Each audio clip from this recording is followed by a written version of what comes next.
two checks you should do. The first one is just very simple, without measuring anything. Put the piston inside the cylinder and then just let it drop. So if it falls down, you are on the good side. You can even twist it a little bit and check. This checks if it is round or egg-shaped and if the tolerance is fine or not. If it gets stuck, make sure it's clean, otherwise it would get stuck.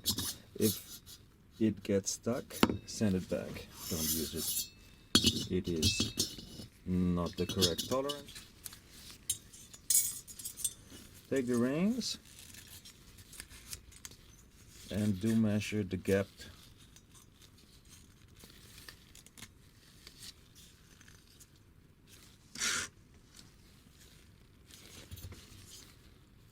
This one, just to be on the safe side.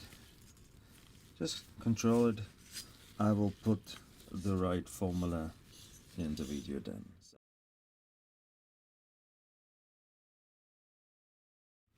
Piston pin clip. You only put in, before we mount the piston, one. So the boost port window at 12 o'clock, and you put in the clip on the left hand. Show you the engine why it is like that. Piston mount. Which side does this window go? There is one window in the piston, opposite side of the pin, not on the side of the pin, corner pin, but here. So that's an easy trick. There is the exhaust down there. This window never goes to the exhaust. It always goes the other direction, and towards the exhaust there is no window in the piston. Easy peasy. Forget about all arrows here and marks, whatever. It's just an easy trick. Piston skirt closed towards the exhaust. Window never towards the exhaust. This window has to match the port in the engine case and of course in the cylinder. So what I do is I put in the clip on this side on the workbench, and now we are mounting it like this. We do need the bearing, we need some grease, second. By the way, cheers guys.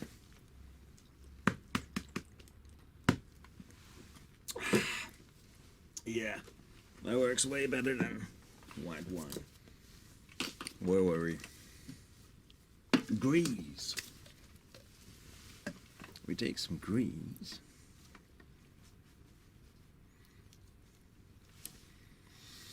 Then piston pin. The piston window up, not towards the exhaust.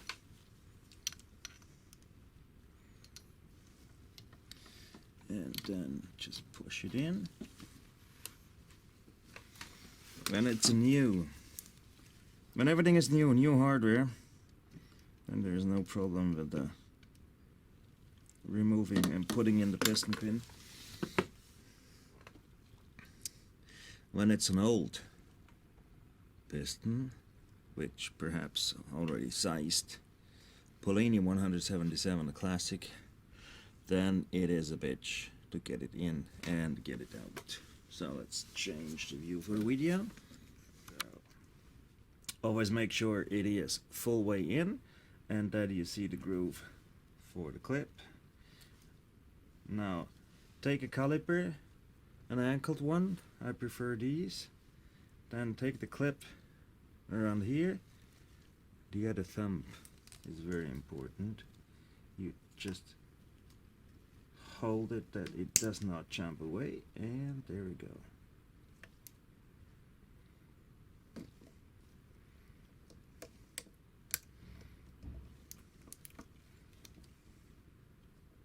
it has to make click, and it just did. So that was it. Piston is in. The Piaggio used the bearing of the original Piaggio. Either have a replica. Don't use the Mazzucchelli bearing. Use Piaggio. But this is gonna be a separate guide. Now we have to decide about the squish. Measuring piston below bottom. We take the cylinder, we take the green gasket here. In this case it has 0.5 millimeters.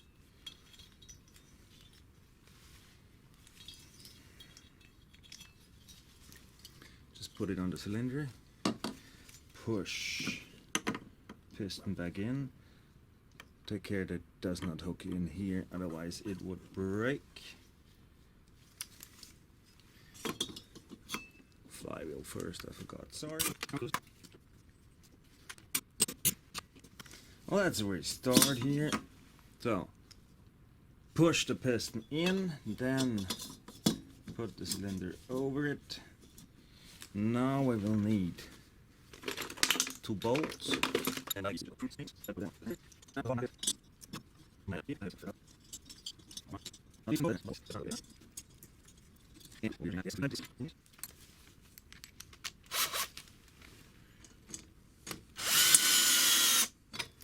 There we go. And now we are measuring piston below bottom. We always measure it where the pin is. So this side or this side, not here or here. Sure, it also will be okay, but let's play some accuracy here.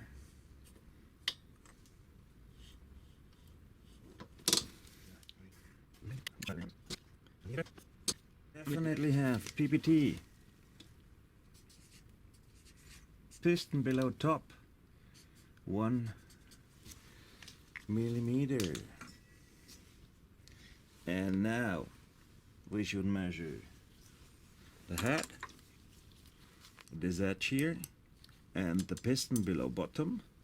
This is the squish, and in this case it's gonna be 1.1 millimeter with a 0.5 bottom gasket. Yeah, it is 1.1 calculated and measured. Let's just say minus 0.1, so it's about 1 millimeter, and that's ideal. That's what we're gonna do. So we now can put the rings onto the piston, use some sealing mass here, I'll tell you why. Remove first here's some material for the elestart flywheel, and we can mount the cylinder and the cylinder head.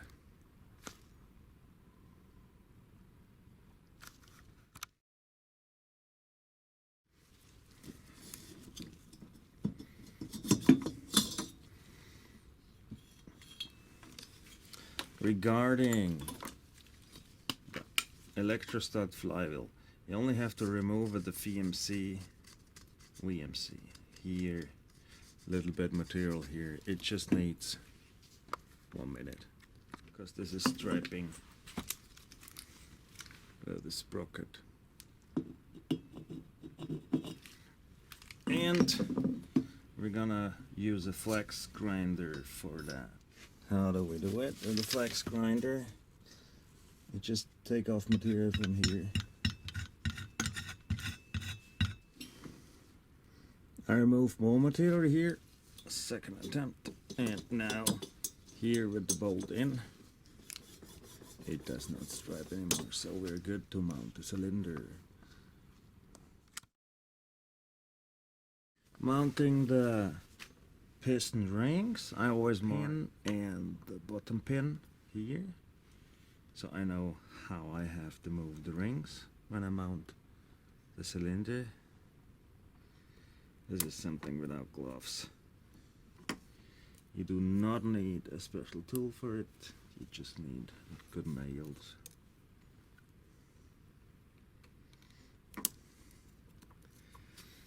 Put it where the pins are already, here. And now we need quite some sealing mass. What we see here is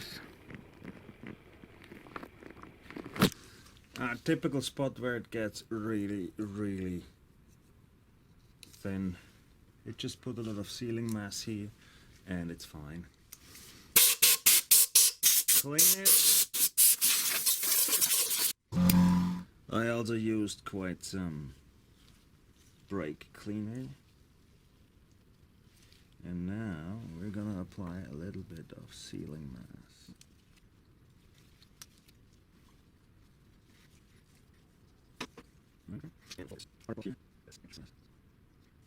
Yeah. Now, same game. With a cylinder. Don't use too much. It's gonna be squeezed inside and it's gonna dry and block the flow just a bit.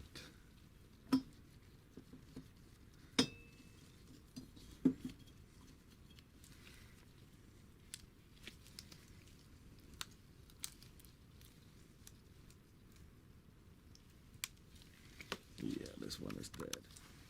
We also apply some at the bottom of the cylinder. Now, we have the gas cap.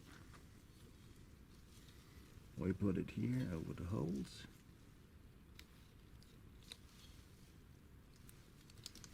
The threads for the bolts. Rings in position near the pin. Small pins in here. And then you just put it over. The first one is on.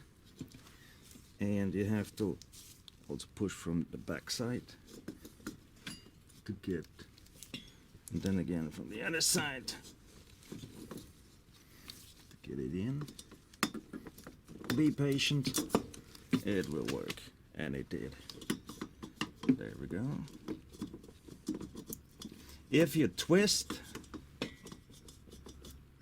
the cylinder now, take care that they stay in the groove, that they don't come out. Cylinder bolt mounting. Clean the threads. Then put one in and center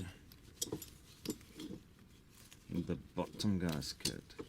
If one bites, the other one will fit as well. There we go.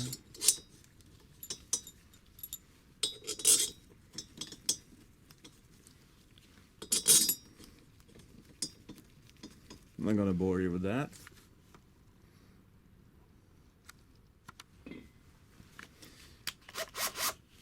From removing the bolts,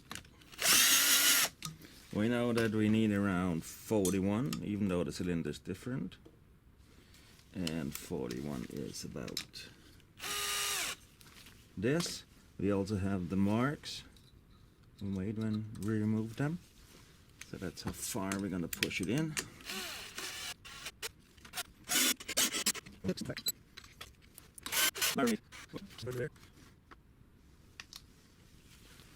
The marks from when you removed the original cylinder. You see it here? Scratches. So you know exactly when you have to stop. Around this.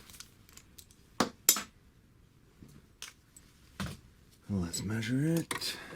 It is 41. Yeah, the cylinder is a little bit different, so that's fine. Let's remove the double screw nuts.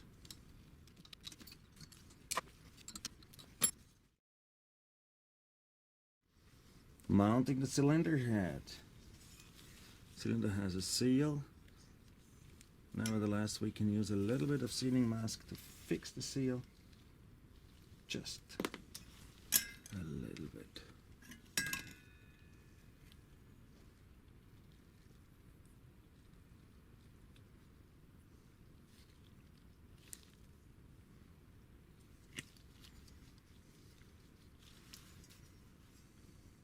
Is everything clean here? It is.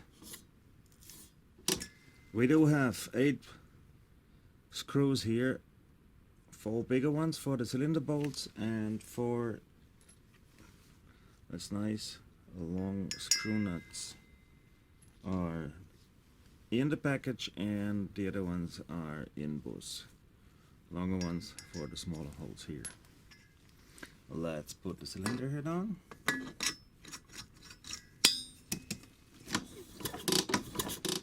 The next thing we need is the M7 stuff, and as this is too small for the fingers,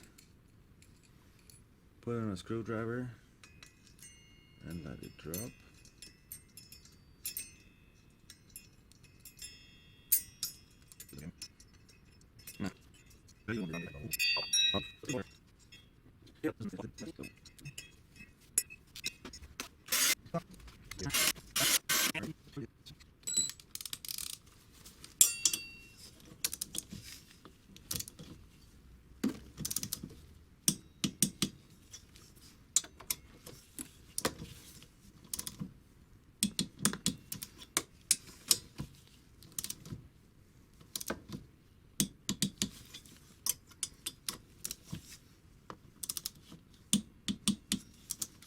This is good, and now the other 4 screws.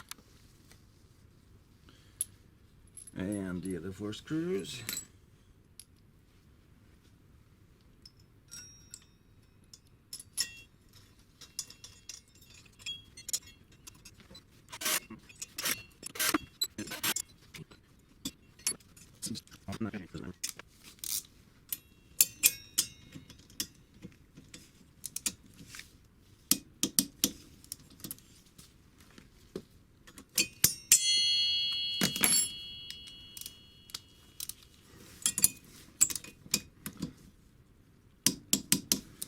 And we're good. Cylinder is mounted.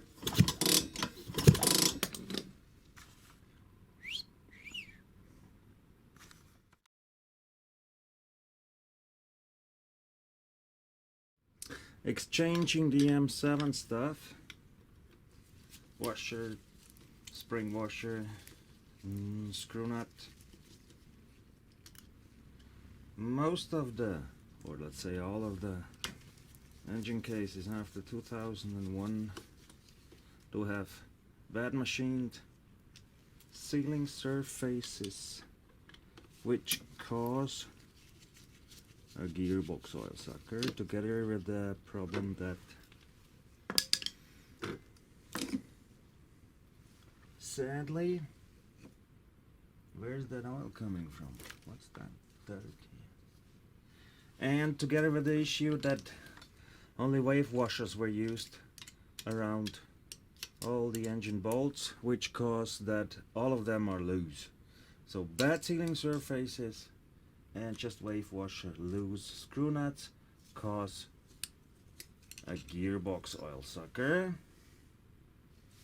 And the big question is it the shaft seal or is it no? Gonna take pictures for you. It is this bolt here. It's loose and oil is leaking down here. So this oil is not the shaft seal, it is this bolt. Oh yeah, and this one too, it goes down here. Yeah, classic. Wait, I'll take pictures.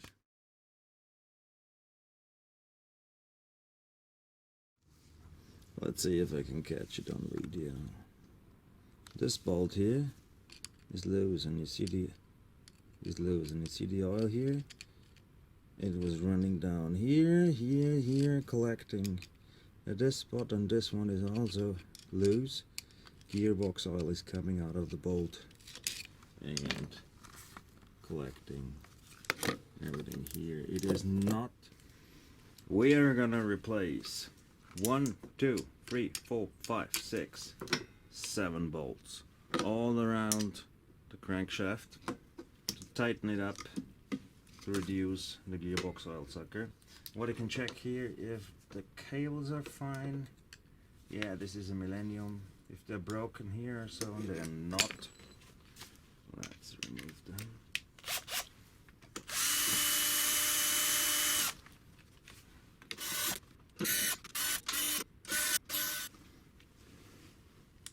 A lot of helps to get rid of the wave washers is a magnet.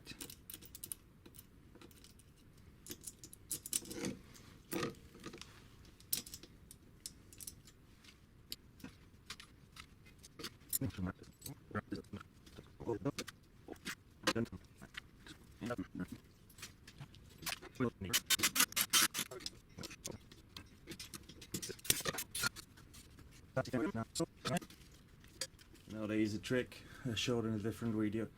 Towards the cylinder is less, away from the cylinder is more, and we want to have less. Around 18 degrees, so we push it onto the right. If the holes are good enough for 18, we'll see later when we set the ignition timing in detail. That was the M7 exchange. Cheers, guys. First of all,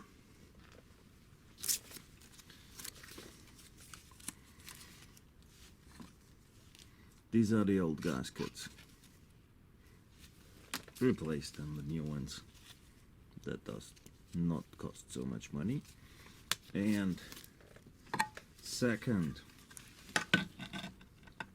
as we changed this hole, put it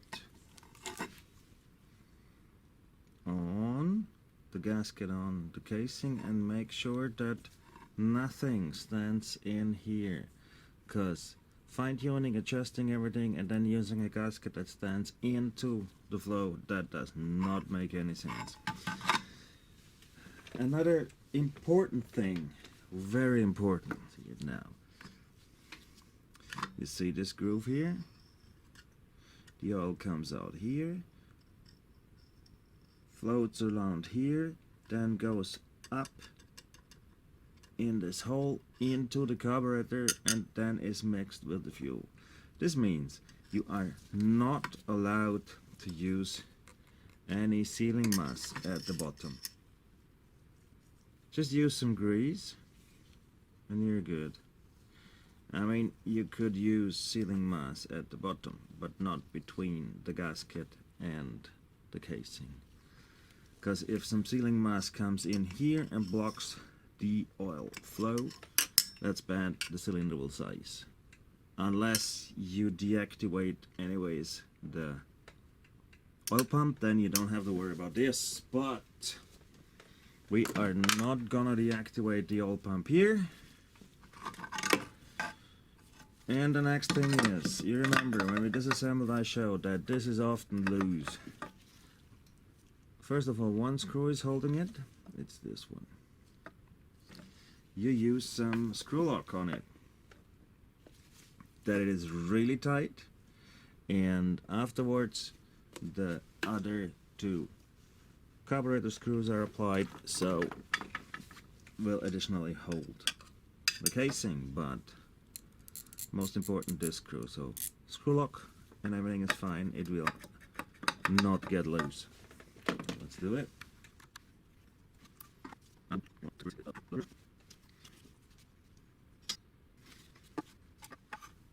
There is one centering shell, so if you put it on the case, you have to make sure that it doesn't wobble, that it really sits flat and smooth. This means that the centering shell is in the other spot, and this one is this here. You can even pull it out and first stuff it in here and then put the casing over it, but it also works like this. Yeah, you heard it? Now it sits very well. To help a bit, I usually take one of the carburetor screws, put it in. Then this one fits a bit easier.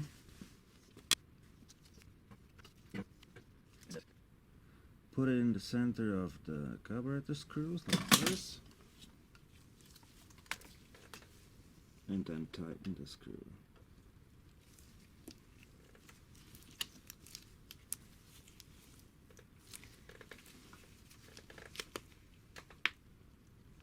Yep. And you see, now this is very tight. That's how it shall be. Screw lock will help additionally. Let's try the other one. It also bites. It's fine. We can now mount the carburetor.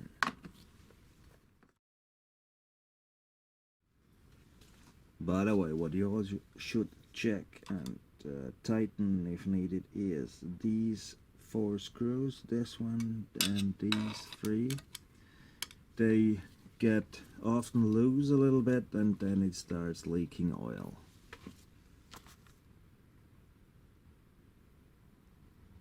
There's no need to exchange to a 200cc cogwheel of the oil pump. It is fine, the 125.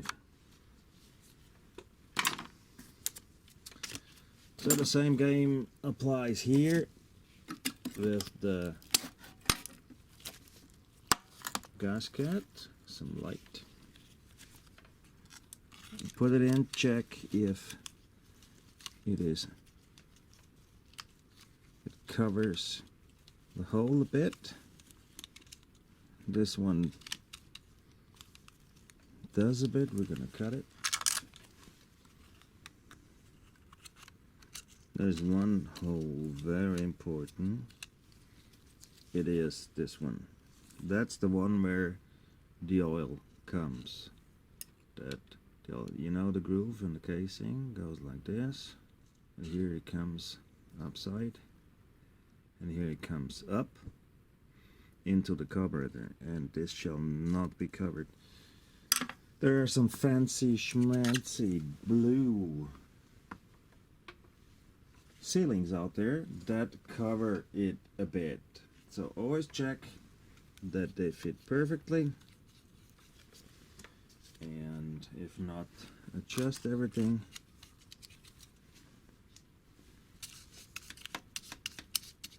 I recommend just using grease here.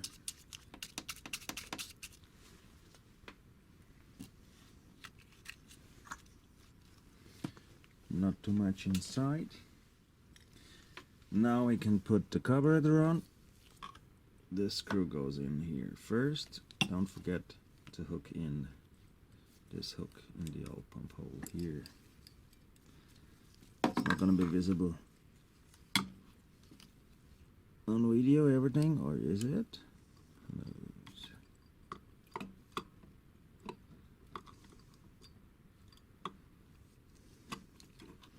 There we go. Carburetor screws, washer, spring washer.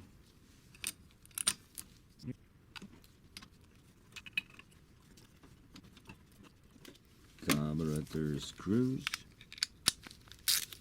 and here the trick is not to tighten it too much, otherwise the slide will get stuck.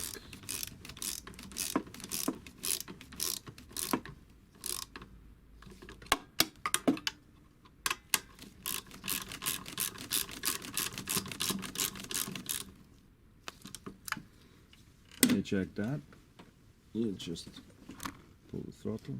Fuel hose later on, as we are first still have to replace the fuel tap.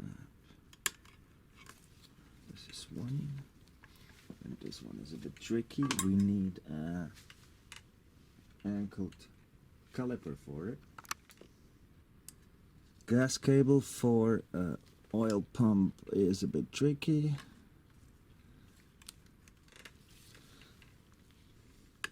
An angled caliper like I have it now. Just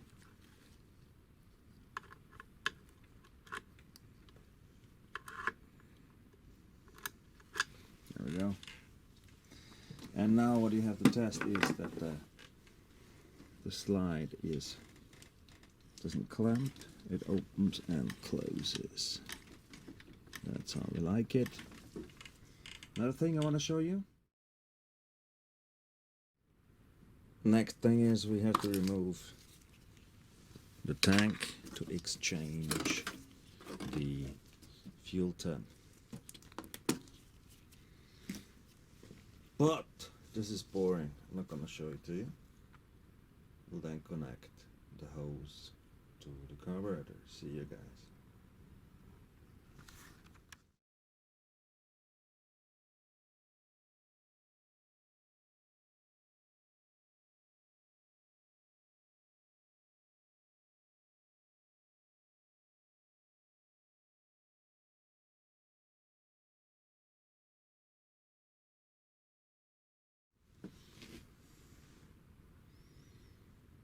One thing is missing, it is the clutch, but everything else is already assembled, and the only thing that is missing, the only thing that's missing is setting the ignition timing. But we could try a start. What I did is, as it is an oil pump, just put some oil on the finger and just stripe it in here. That is fine.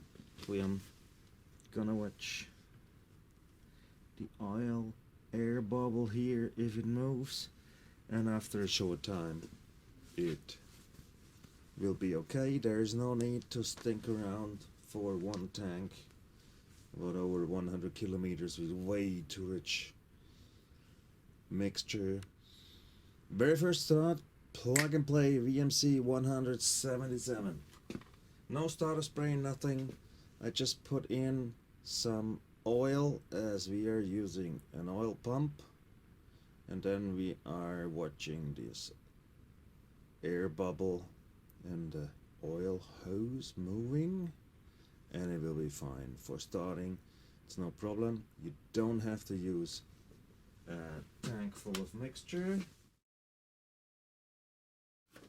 Mixed oil fuel mix. Okay.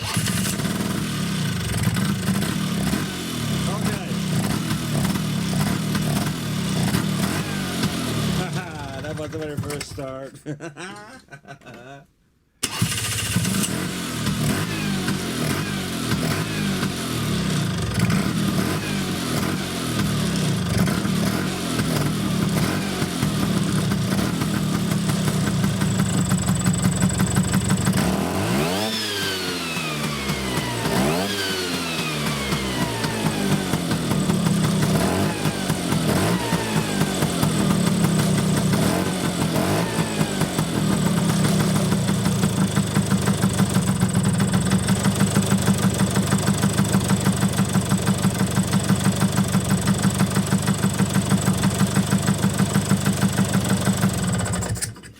Very first kick, kind of. That was not bad, wasn't it?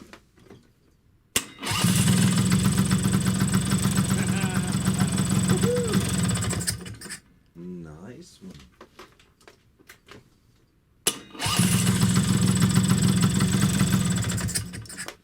I like it.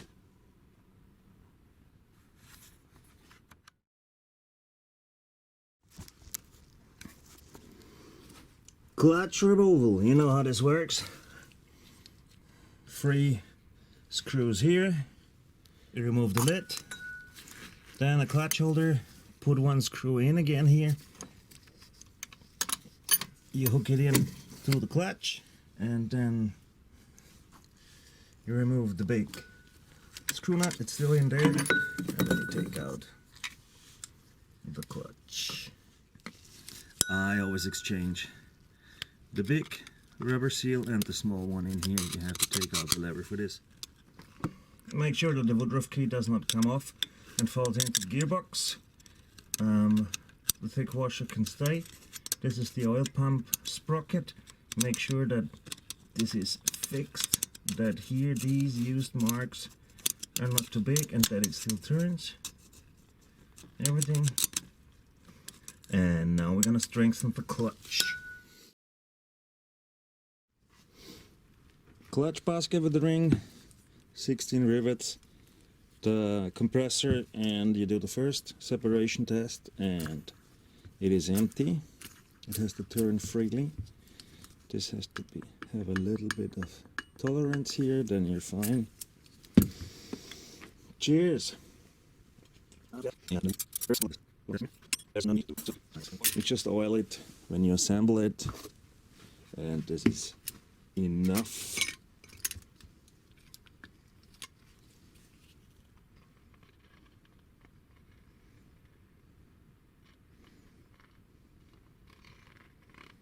A very old myth. It will never die. Of course it doesn't do any harm, but it is not needed. And it does not cause any problems if you don't do so. I'm not gonna bore you with how to assemble a clutch. You already know that, or I have some other guides online.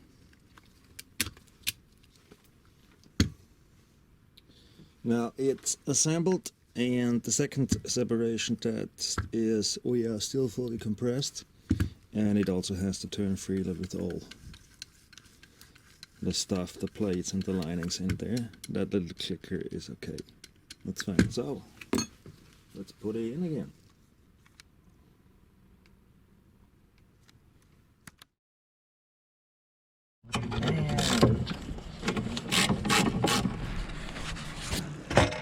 Box touring exhaust.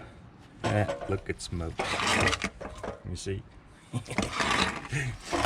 Box touring exhaust. You see, this is a manifold. It changes the size. This is just the hose. That's just the silencer. That's a two-stroke racing exhaust.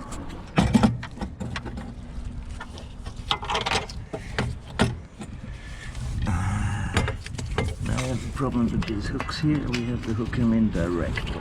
Let's just take out these and put the hooks, springs, the hooks of the springs directly into the frame.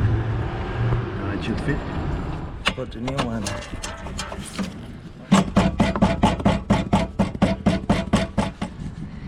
Works fine with the springs.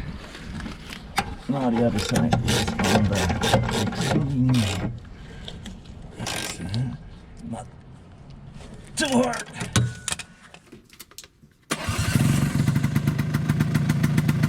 Isn't that nice? Nearly as the original, huh? Wow. The only connection from the fuel chamber to the main stock holder is this drill. It is exactly below the main jet, so the whole fuel goes through this board.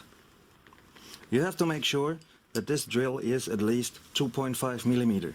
In an original carburettor it is only 1.5, and that is way too small. So this remains a bottleneck, and the carb does not get enough fuel. This means he is never settable. You can do whatever you want. You can make the jet bigger and bigger, but it won't help because the carburetor does not get enough fuel. And now we are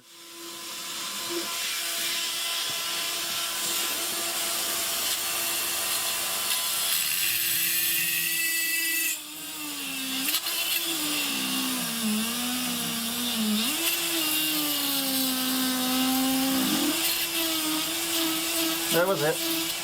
Yes, to use compressed air. Blow all the channels.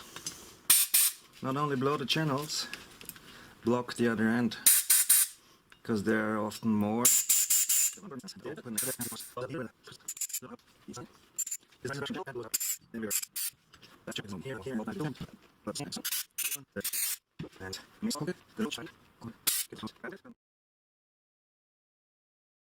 Choke jet. Just one jet, one piece. This is the idle jet. We see that it has also a little air corrector, little mixer tube, little main jet, but it is also in one piece. And it's the main stock holder. We have the air corrector, we have the mixer tube, and the main jet. You can disassemble it. Air corrector, mixer tube, main jet.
Ein Biest! Sorry, ja. Bist du deppert, ist das ein Biest jetzt?